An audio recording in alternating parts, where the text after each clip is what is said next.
As we have observed on Anzac Day, often the very worst of circumstances brings out the very best in New Zealanders.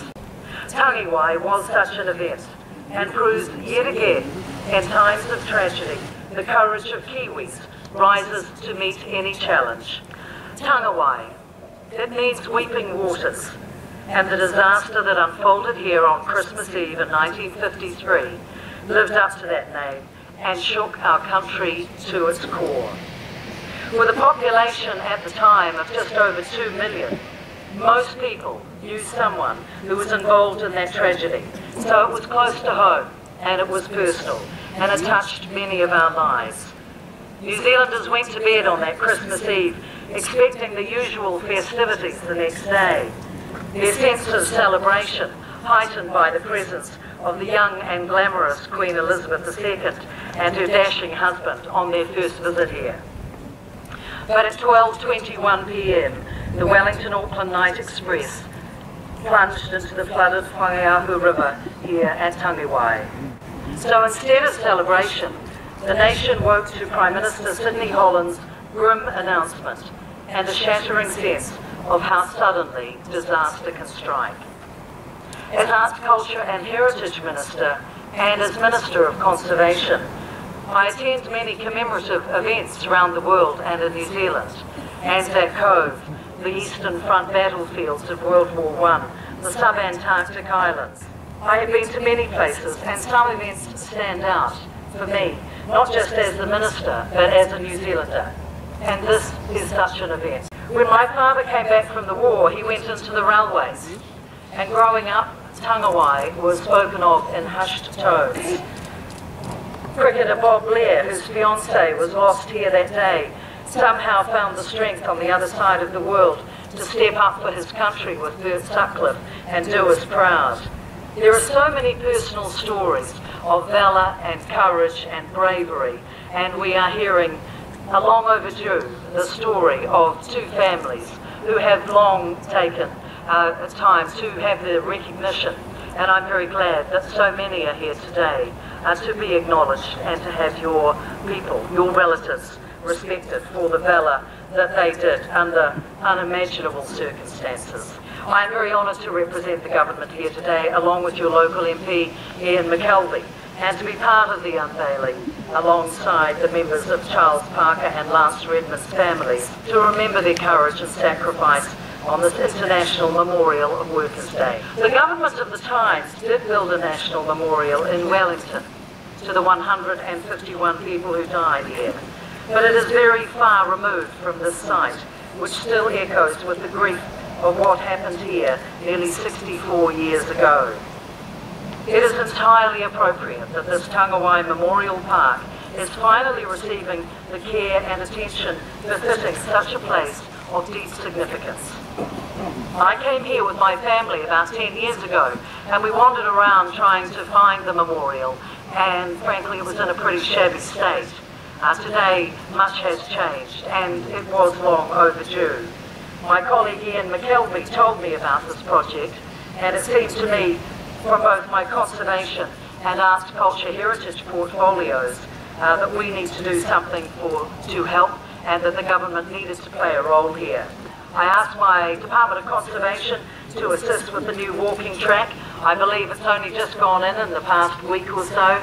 Ian said it was more of a goat track than a walking track when he was here about 3 weeks ago, and a lot of people have put a lot of time and effort and energy into getting it to the state it is today, including the Army. And I would like to commend the Army. They were one of the first groups here on the night of the tragedy, and they do us proud today with the shelters and with the hospitality that they have shown us. I would also like to acknowledge DOC's Tongariro Operations Manager Brent Guy, whose cousin died in the disaster. It's yet another example of how this is personal to all of us. And in the time that we've been waiting for the second train, I've had the opportunity to speak to Charlie's great-granddaughter, who bears his name and who feels justifiably very proud of the role that her great-grandfather played, and that so many others have shared stories about near loss, about the people who almost got on the train that night, who changed carriages. There are many tales that are yet to unfold about what happened here that night. I particularly applaud the Whangaehu Lions Club, which initiated this project to enhance the site and has carried out and led the work.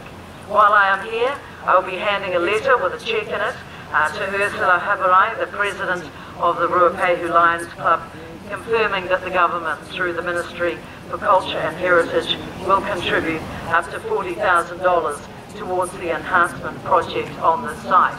And Ursula, perhaps concerned that I might go home with the cheque, has now approached me to take the envelope.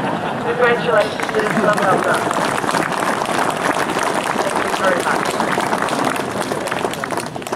Thank you to the Whangaehu District Council, to Ngati Rangi, to all the sponsors for supporting this project, and to recognise the importance of the Tangiwai site for your community, but also for all New Zealanders. A disaster on the scale of Tangiwai tears a nation apart. It can never be undone, and those lost can never, of course, be brought back to us. But we can, as a nation, offer remembrance and recognition of that tragedy that remains the worst rail disaster in our nation's history. Those who lost their lives here at Tangiwai and those who sought to save them. Heroes like Charlee Parker and Redman will be honoured here in perpetuity. This site is a fitting place for people to come to and to pay their respects, and to reach out a hand to grief, to remember the tragedy, the loss and the courage that happened in this place of weeping waters, and to ensure that we will never forget this important place of Tangiwai in our nation's history.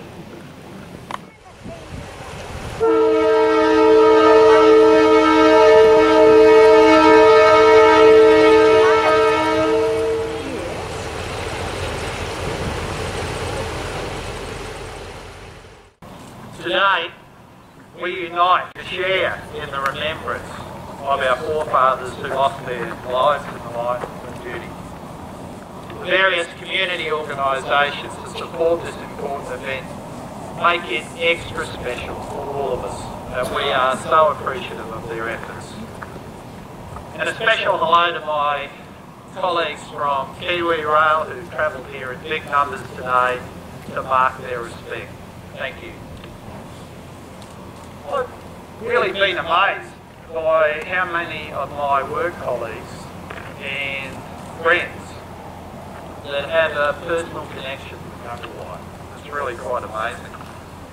The devastating impacts of that one night that extend across many thousands, and I'd say even tens of thousands of people. We are, each of us, forever connected by the tragedy that unfolded here more than 60 years ago. It was an event that left New Zealand bereft at a time when the nation was riding high. In 1953, it was a New Zealander who scaled the heights of Everest for the first time in man's history. The Queen and Prince Philip were experiencing all the wonders of this beautiful country during their coronation tour. Rail was in its golden age, and it was a golden age for New Zealand as well. The timing of the disaster could not have been crueler. Christmas Eve. Really? A time when children whisper excitedly to each other about gifts under the tree. A time for families to get together from across the country and from overseas. A time for jubilation. But it's not this.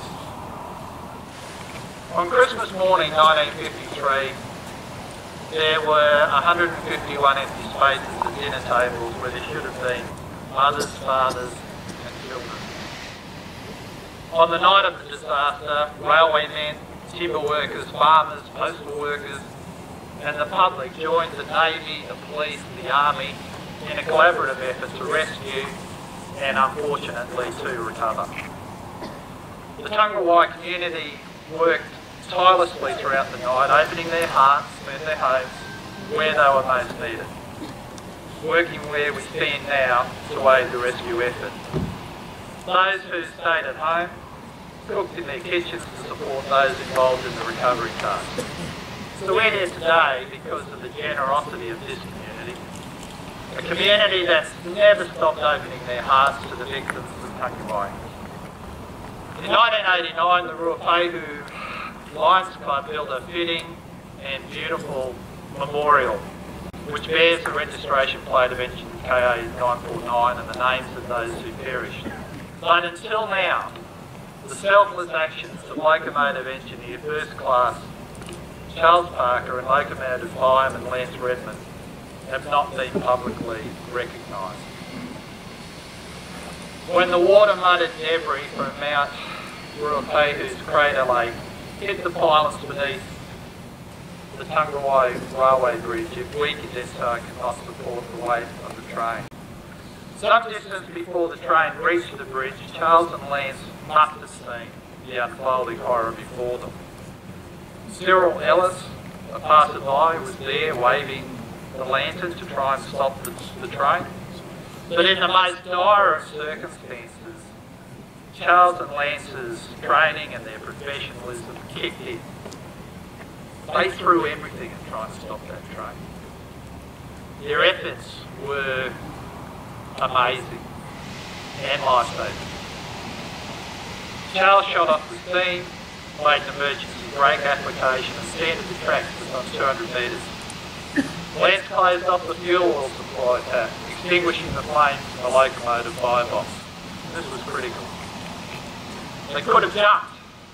They could have most likely saved themselves. Instead, their instinctive actions prevented the last three carriages, guards van and postal van from falling over into the river. All up, 134 passengers survived because of their actions. So we are eternally grateful for Charles and Lance's professionalism in the face of what must have been a terrifying and inevitable situation.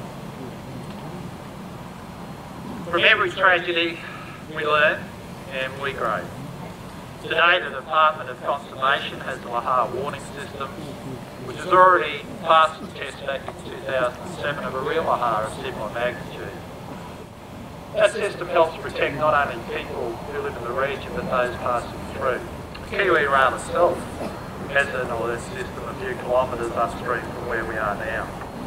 So engineering knowledge, electronic technology and construction techniques have all improved, and where KiwiRail are committed to that process of improvement as we move forward. Tangiwai is part of the story of rail in New Zealand. Every Christmas Eve, one of our trains stops right there on the Tangiwai Bridge, and our staff throw a wreath into the waters of the river. This is a gentle gesture of respect to show that we at KiwiRail will never forget what happened here. The new memorial in their names will help us all to remember Charles and Lance's selfless actions. They will forever hold a place in New Zealand's and KiwiRail's history forever.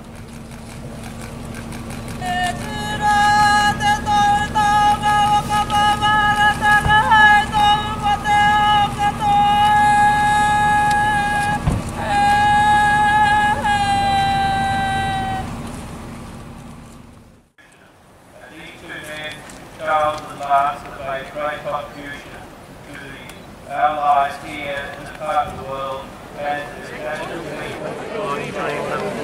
Charlie's on the memorial, please come forward and do so.